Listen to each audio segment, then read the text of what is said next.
नमस्कार शेतकरी मित्रांनो, कृषीधारा चॅनलमध्ये आपलं स्वागत आहे. आपला नवीन प्लॉट बघतोय आज. अवघा नवीन लागवडला असे फुटवा झालेला आहे. गवत बी भरपूर झालेला आहे. तणाचा तर काय नादच करायचा नाही, असं तण झालेलं आहे. भरपूर तण झालेला आहे सध्या. फुटवा छान झालाय. आता याचा शेंडा मारायची वेळ आलेली आहे.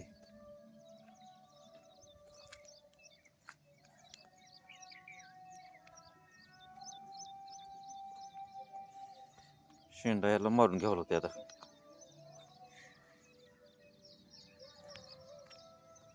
काही काही रोपाला अशा कळ्या आलेल्या आहेत त्या. आता ह्याच्यातलं मोठं गवत उपटून घ्यायचं सारखंच, जेणेकरून तण कमी होईल. आपण आता एकाच दिवशी करायचं, त्याला मजूर लावायचे म्हणलं तर अवघड आहे. मजूर पहिल्यासारखे राहिले नाहीत आता. आपण स्वतः हे सगळं काम करावं लागेल. याला तर कडी आली.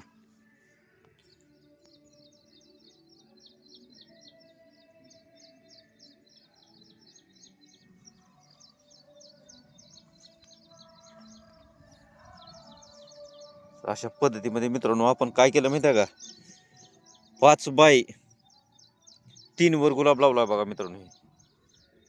5x3 फूट आहे. 3 फुटावर गुलाब लावलाय.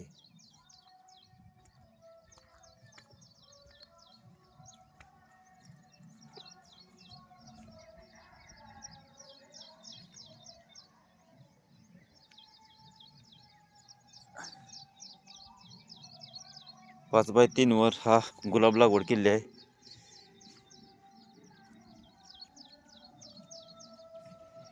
तण लय झाले मित्रांनो, पण आता ह्या तणाला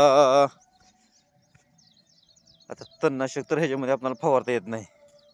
या काही कळी तर उमरली, उमलायला लागली. पण ह्याच्या कड्या हाणू आपण आता, सगळ्याच कड्या काढू. ह्याच्यामध्ये तणनाशक मारायचं अवघड आहे. तणनाशक आपल्याला मारता येत नाही. त्याच्यासाठी आपण ह्याला आता उपटतण घरच्या घरी जसं जमल तसं घेणार आहोत. आता हे कल्ल्या बाजूचं बऱ्याच काढलेलं आहे. तर एक 3-4 काकऱ्या राहिल्या त्या 3-4 काकरीमध्ये जरा जास्त झाले. 3-4 काकऱ्यातून घेऊ काढून आपण. असा फुटवा झाला मित्रांनो. आता ह्याला आपण 19 ची ड्रिचिंग करणार आहोत, जेणेकरून ह्याची वाढ अजून फास्ट होईल. सध्याची वाढ बी ठीकच आहे. सध्या पोषक वातावरण असते. सध्या तर वाढ आहेच भरपूर त्याची. आणि ह्याच्या सगळ्याचे शेंडे हाणून घेणार, जेणेकरून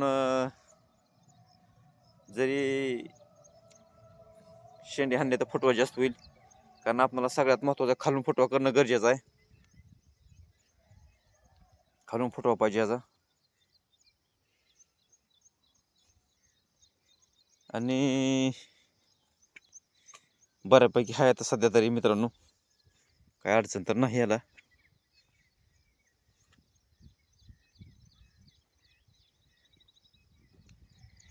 मित्रांनो ह्याला आपण काय केलंय की हे जे मधलं जे अंतर आहे, ह्या मधलं अंतर असं खोदलंय आणि खोदून ह्याच्यामध्ये 2 टोपली शेणखत घातलेलं आहे आपण. 2 टोपली शेणखत ह्या नवीन लागवडीला. ह्याच्यामध्ये शेणखत 2-2 टोपली शेणखत घातलेलं आहे.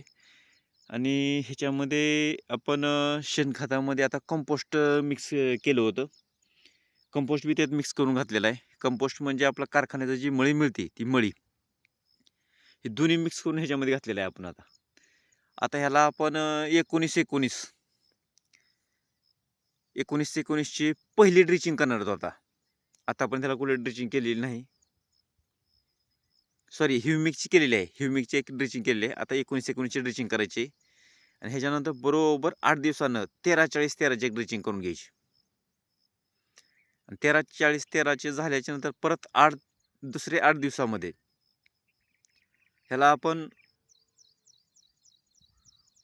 ह्युमिक ॲसिडची आणि रोको दोन्ही मिक्स करून त्याची एक ड्रिचिंग घ्यायची, जेणेकरून काय समजा काय आतमधून काय खालून काय त्याला रोगराई जर असेल तर ते निघून जाण्यासाठी. तर मित्रांनो, ही अशा पद्धतीमध्ये आपली नवीन लागवड आहे. काय समजा चुकलं असेल काय असेल तर कॉमेंट्समध्ये नक्कीच सांगा. धन्यवाद मित्रांनो.